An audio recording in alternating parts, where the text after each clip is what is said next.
got this here, and it's right out there. It's good. Yeah. But you've seen this before. Yeah, they are down there. You can see them. Quite a few.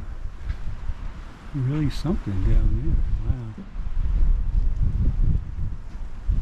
I'll try to get a different angle here in a minute.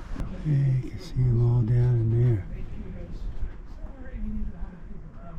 Yeah, they dug all that out and built in there.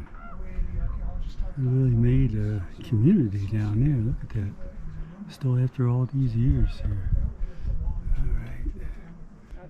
We're walking down here. You can really walk way down there, but it's all downhill. Then you have to come all the way back up. We still got to climb to get back up from this position.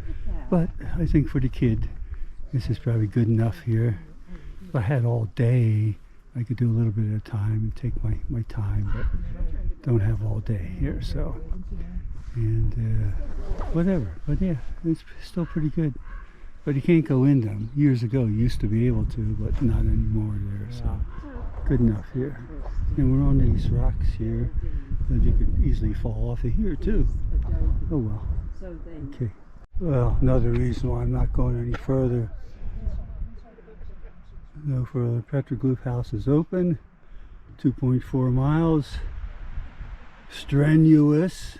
Strenuous. I see the word strenuous there twice. Another 2.4 miles. Not for the kid here. Sorry, folks. Maybe one of the younger YouTubers who'd probably handle this. But yours truly is a little bit of the older persuasion here. So, alright. There's the trail that's going to go down there and go all the way down.